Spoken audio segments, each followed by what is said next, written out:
finisher? How many times do we see people do a DDT as a finisher? For women, it makes sense because for Alexa Bliss, I mean, maybe it's because of her size. Maybe it's just easier for her to hit. It's not like, she's doing like an end of days or a gut wrench power bomb or something like that. No, she's hitting something that works for her size, and no matter what opponent she's facing, can work on anybody. So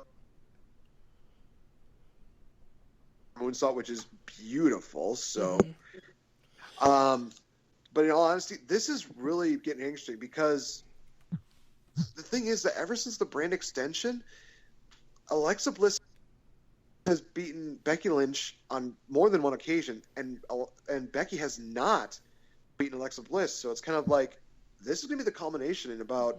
Is it going to be like is this happening next week? So yeah, let's get our predictions here in for the women's championship match next week in Glasgow, Scotland. Who's going over? I think that they're going to keep it with Becky. I think that Alexa still has time to work on her craft, but I think it's still a little too soon to take the belts off of Becky yet, unless she's going to be taken off for, periods of time. I can understand that, but I think right now they're going to keep the belts on Becky. I don't see them taking them off until maybe around the New Year time is when they'll take it off her. See, I agree that next week I think Becky is going to retain her championship. I think she will lose it in December at Tables, Ladders, and Chairs. I could see that. Because, let's be honest, we all love Becky Lynch with all of our hearts. We love her. She has not been the best champion. Because of one reason, and that can be described in 2 words. Dead ass. Alexa Bliss. Dead ass. Dead ass. Hey, there's other reasons. There's other reasons. But that's the main one. That's 2 of them. But, the other 2 are just a little higher, right? Yeah, no. I like Alexa Bliss. I like where her character's heading. Don't get me wrong. She is an incredible athlete. I'm just, acknowledging that she's a beautiful woman. I mean, come on. Who wouldn't? I mean, a girl her size, and she does... Well, here's the thing. Obviously, she could match the size and height weight of Max, but that's... No offense. No offense. Ain't that little sugar mouth. Oh, come on. You would love a little sugar from Alexa Bliss. Just admit it. Dude, who wouldn't? Fair enough. But unfortunately, who is she dating now? If you ask me who she's dating, I think it's like Buddy. I think she's dating like Buddy Murphy or something like that. It's Buddy Murphy or Wesley Blake. It's one of the 2. Whatever. Anyway, but in all honesty, she is a very gifted athlete. She's great on the mic. She's a great, phenomenal wrestler. And it just seems like just now a lot of people are just noticing, holy crap, she's beautiful. It's like, I've noticed she's beautiful for a long time. But the Freddy Krueger attire, she looked like frickin' Harley Quinn. I'm sold. Yeah. She's one of my new favorite women's wrestlers of all time. Mm-hmm. Am I saying she's better than Sasha and Charlotte? We're not quite there yet. Yeah. So after that, we have our first tag match. A tag match, a qualifying match for the 10-on-10 traditional Survivor Series tag team match. It was American Alpha and the Spirit Squad. So hey, you can give a lot. I can't believe they're a thing again. Yeah. Hey, well, here's the thing that Kenny is actually still looking very damn good, even for being from the ring for like so many years. Mikey just needs to just go off somewhere and not be relevant anymore. Go back to OVW with the other guys. I don't care. Yeah. So American Alpha, easy win. Hit the Grand Amplitude on Mikey for the win and qualify for the traditional SmackDown Tag Team Survivor Series match at Survivor Series. But who would be their partners other than the Tag Team Champions? We find out later on the night. Usos versus Headbangers. Do we really need to talk about that match? Usos win. Holy crap, there's going to be some possible elephants. combustible elements already in this tag team match. I'm thinking, oh boy, you guys are going to have a hard time getting along. Yeah. This is going to be interesting. So after that, we have Miz TV with special guest Daniel Bryan. He announces the members of the Men's Survivor Series Smackdown team, which is going to consist of Randy Orton, Bray Wyatt. Yeah, Randy Orton, Bray Wyatt, Dean Ambrose, Baron Corbin, and the WWE World Champion AJ Styles. The Miz visibly upset. This leads to another great interaction between The Miz and Daniel Bryan. I am loving the tension between these two. Where do you think this is going between the two of them? Is it going anywhere? I mean, of course, not match-wise. No. But where is this going? Where do you guys think it's going? You first, Max. Well, I got to agree. I am loving this. Okay. This goes into I don't really want to say rumor mill territory, but Daniel Bryan has apparently been saying that he has seen non-WWE doctors. He's seen 5 of them. All 5 of them have cleared him. It's just the WWE one that won't. The Miz is an extremely safe worker. Are you following where I'm going with this? Yes. Yes, and I don't want to get my hopes up at all for that. Oh, God, no. No. But They could still do a compelling story with him as a kind of misguided authority. right, and I would lose my shit if we found out there was going to be a match between The Miz and Daniel Bryan. 1, because Daniel Bryan would be coming back. 2, there's history before this whole thing with him and Daniel Bryan at Talking Smack. You know, The Miz was Daniel Bryan's a main roster guy when NXT first started, and Daniel Bryan came up through NXT. There was that whole storyline with The Miz and him for the United States Championship, I think. Correct. Yes. So they have to say so. They have a shit ton of history. So the fact that this promo and this feud is still relevant today, I love that. It really shows that these two, no matter what they've been through over the last 8 years, that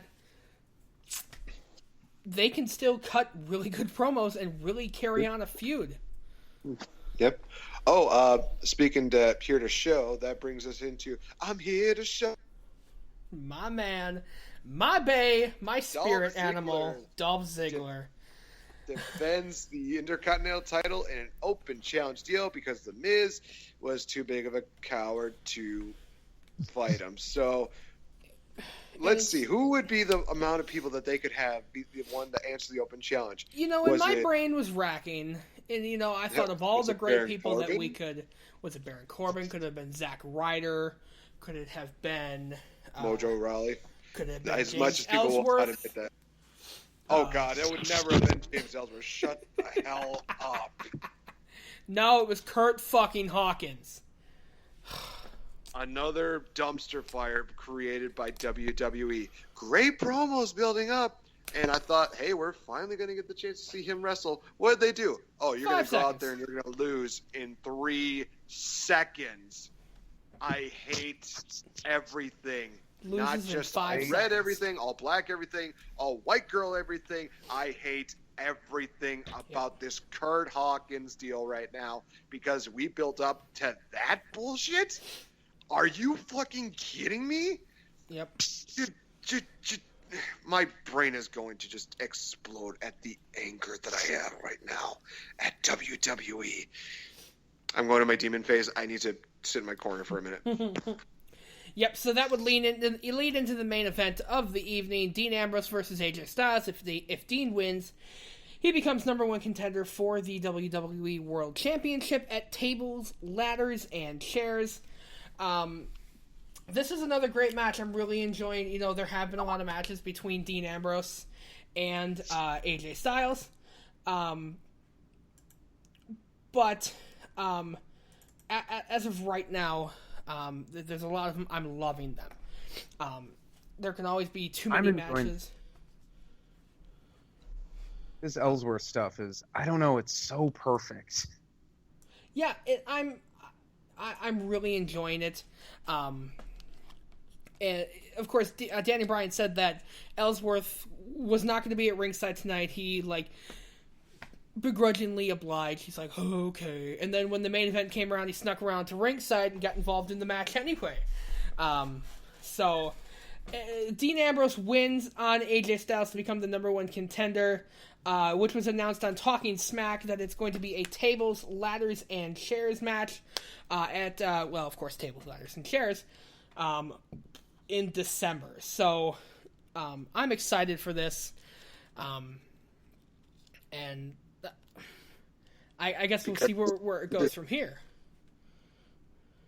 Might be the first time I'm ever in history looking forward to TLC, the pay-per-view. It has been a while since it actually has been a good show. And so far, it's shaping up to be one. So, before we go, we do want to announce something that's going to be coming with the Squared Circle Podcast Heavyweight Championship. Because I'm champion, I'm a good champion. I'm a loving champion. Day 136 of the never-ending Squared Circle Podcast World Tour. I'm back and I have to listen to this bull crap. Are you kidding me? I'm about ready to go into demon mode and just find you, Nate, Spencer. Would you like to announce what we're going to be doing in the spirit of Survivor Series? What are we doing? The spirit of Survivor Series. I have made the challenge and Spencer has accepted. There will be a best of 5 series between myself and the champion. And do we want to include Max in on this? Let's do it. Let's make it a triple threat.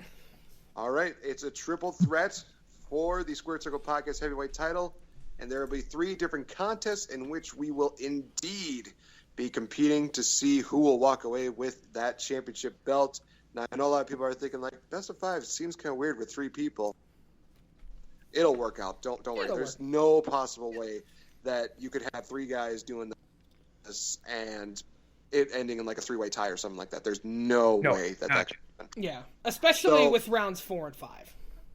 Oh, definitely. So match number 1 is going to be competed on the brand new WWE 2K17, which is out online right now for those of you that are PS4 and Xbox One fans, and available for other, game consoles, whatever. Cheap plug, hashtag. Match number 2 will be a trivia contest in which I have a neutral party that will be able to write that up for us. All right. That'll be totally fine with that. Did you want to maybe announce how many questions are going to be for that? That will be that'll be a 20-question. I'm totally fine with that. Yes, 20-question trivia contest for wrestling, really about anything. The person I've got lined up is really, really knowledgeable in wrestling. So, yeah. Match number 3 will be a special YouTube challenge that I will actually be constructing. It's not going to be one of those things where I'm giving myself the unfair advantage because that would just make my championship run very tainted. It's going to be fair for everybody, so don't worry. Match 4, if need be, will be at NXT TakeOver Toronto, which will see the return of Mickie James. I'm loving it. And then match number 5, again, if need be, will happen at Survivor Series. Ooh. Well, so and matches 4 and 5 really are going to be needed now because when we made this idea, it was just going to be you and me, Nate. But now with Max, there really is no way to win by round 3. So this truly is going to be a best of 5. Whoever's got the most points at the end wins, and they become the Squared Circle Podcast Heavyweight Championship. Exactly. Although, if one of us gets 3 rounds in, then it's over. There's no way that anybody can come back after that. This is true. That would be the only way. If you win all 3 rounds, congratulations, you deserve it.